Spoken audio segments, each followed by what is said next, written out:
Fala Mais é o mais novo programa que já está agitando a cidade, as pessoas estão participando, mandando sua pergunta, você pode mandar a sua também.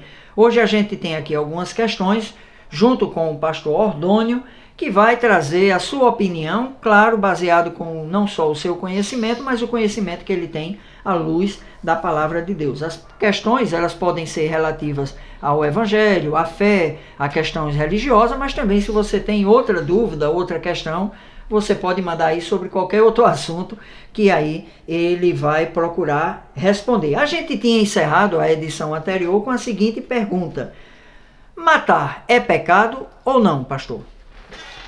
Olha, matar depende da vertente como você pensa, mas pela Bíblia, matar não é pecado. E vou mostrar a você muito rápido, que nós temos pouco tempo, mas veja. Deus mandou que Saul, o rei Saul, fosse matar o rei Agag e a rainha, matar a criança, matar todo mundo lá e não trazer nada. O rei Saul foi lá, não poupou a vida do rei, da rainha, trouxe para cá alguns objetos lá, alguns camelos e vacas e tal, ovelha, e colocou lá. Deus veio e foi falar com Samuel. Samuel, eu mandei Saul, o rei, matar o rei, a rainha, a criança, todo mundo. E ele não matou. E eu não gostei. Então, pela Bíblia, você está vendo por aí que pela Bíblia não é pecado matar. Se ele tivesse matado o rei e a rainha, teria sido pecado? Eu pergunto a você. Você vai responder não, porque Deus mandou. Então, se Deus mandou, se ele mandou ele matar e ele não matou, eu digo para você, a Bíblia diz, não é pecado matar. Até porque na lei dos homens também tem esse mandamento, né? Tem esse artigo que diz que se você matar em legítima defesa, você não está fazendo nada mais do que se livrar de morrer. Então, matar, naturalmente, não é pecado nem na lei divina e nem na lei dos homens, na lei humana. Isto é, temos alguma variante aí para conversar, que a gente não vai ter esse tempo todo aqui agora. Então, um pouquinho mais esclarecido. O primeiro casal que desobedeceu ao Senhor lá no Jardim do Éden, é outra questão que tem aqui, pode-se dizer, pode-se imputar, né, pode-se colocar a culpa sobre esse primeiro casal, ou a culpa do pecado original, daquela desobediência deles, dos dois, foi de quem o criou, né? No caso, quem criou o casal criou também o mal, deu essa natureza ruim para eles, né? Se Deus criou o bem e o mal, a gente viu isso lá no primeiro programa. Pode-se então colocar essa culpa sobre Deus, ou a culpa, a responsabilidade realmente é do casal? Olha, se Deus deu ao casal o livre-arbítrio, então Deus estava dizendo para ele que ele escolhesse o que era melhor para ele. No entanto, como a gente falou na primeira parte, no entanto, o homem desobedeceu. Isso não foi uma culpa de Deus. Deus deu a ele o livre-arbítrio. Para que Deus pudesse dar o livre-arbítrio ao homem, Deus teria que dar duas naturezas. Se Deus deu as duas naturezas ao homem, o homem, poderia agora escolher fazer o que era perfeito diante de Deus.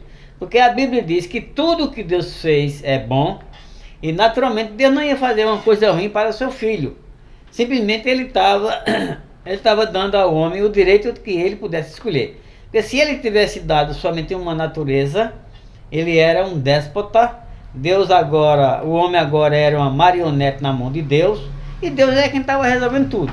Mas Deus, como ele é bom, como ele é complacente, como ele é o amor ágape, ele queria dividir ou repartir isso com o homem, para que o homem pudesse naturalmente escolher o melhor.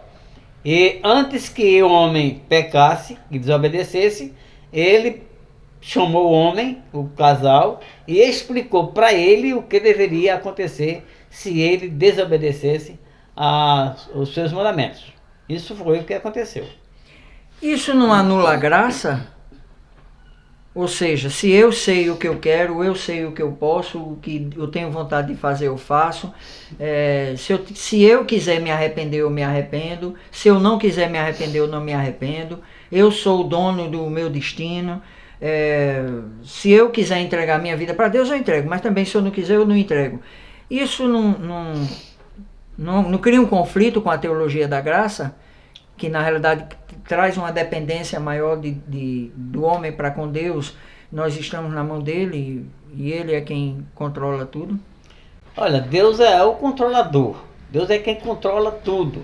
Para que primeiro você vá para Deus, o que é que o pai dele diz? Jeová disse o quê? Ele, Jesus Cristo, disse isso. Disse, ninguém vem a mim a não ser que o Pai o envie. Quando a criatura humana deseja aceitar a Cristo como Salvador, a salvação de Deus através de Jesus, é porque Deus já tocou no seu coração através da graça para que você possa aceitar a Jesus como Salvador. Para que você tome alguma decisão, é preciso que Deus haja na criatura humana, porque o homem não pode em si fazer nada a não ser que seja determinado e mandado por Deus. Ok, vamos para mais uma questão. Essa aqui, não sei se o senhor vai conseguir responder e esclarecer. É uma dúvida que, inclusive, eu também tenho. O inferno é um lugar ou um estado? Ora, se você assegura que o inferno é um lugar, nós temos 5 continentes. Eu pergunto a você, qual o continente que o inferno se encontra? Aonde é? Então você vai ficar sem saber responder onde é que o inferno se encontra. O inferno, você mesmo, que está me ouvindo aí do outro lado, você já passou noites no inferno, dias, não sei se meses, mas pessoas que passam meses no inferno. Você já passou uma noite sem dormir, preocupado com problema, não sei se problema de casa, com a esposa, não sei com quem lá, mas você já passou uma noite a claro. Você começou, deitou-se e passou a noite às claras sem dormir. Então, como você já disse a mais alguém, já passei uma noite no inferno. Então, o inferno é um lugar? Não. O inferno é um estado. E até Jesus Cristo falou isso no capítulo 5, no versículo 20, e lá vai o trem, eu não vou dizer para você não olhar agora. Então, você sabe onde está. Ele disse isso, que o inferno é um lugar que o bicho não morre. Então você vai ser atormentado o tempo todo.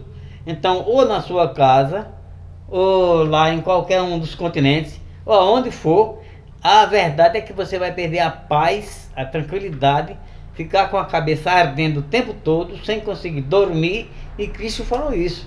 E se você chamar com um dos filhos dele, um dos seus irmãos, Raca, então, Raca significa trefa. Trefa significa uma pessoa naturalmente amaldiçoada. Uma pessoa que... seria um palavrão. Não deve mais. Então, o que é que vai acontecer? O inferno não é um lugar. E essa proposta a gente deixa para você no próximo programa. Você pode divergir e venha para cá com a sua apologia. Outro pensamento aí que eu tive em relação a essa questão do inferno ser um lugar é o seguinte: a gente, por exemplo, imagina que, no sentido figurado, ainda que seja, diz que quando vai para o céu, vai para cima, né? Quando se associa ao inferno, é para baixo. Mas estando nós aqui hoje, né, digamos, no Brasil, e sendo aqui noite, disse que no Japão é dia, né? Ou seja, no outro lado do globo, se a gente está em cima, o inferno seria embaixo, ou seja, seria o Japão, ou quem está no Japão coloca o inferno como sendo no Brasil, né? Então realmente isso é estranho, querer encontrar com um lugar, mas numa dimensão eterna, quem vai para a eternidade com Deus iria para o céu, então não existe a eternidade com o diabo? A gente coloca essa figura do diabo e querendo que ele seja o anfitrião de tudo. Quer dizer, como falei para você no primeiro bloco, o diabo não vai lá na direção do seu carro e deixá-lo fora da pista. Sim, então só existe o céu? Não, porque se você for para o dicionário, inclusive nós temos um dicionário melhor que tem aqui no mundo, ó, é esse aqui, o Antônio Reis. Então, o céu significa para cima, como você falou. O céu significa as alturas e o inferno significa profundidade, para baixo.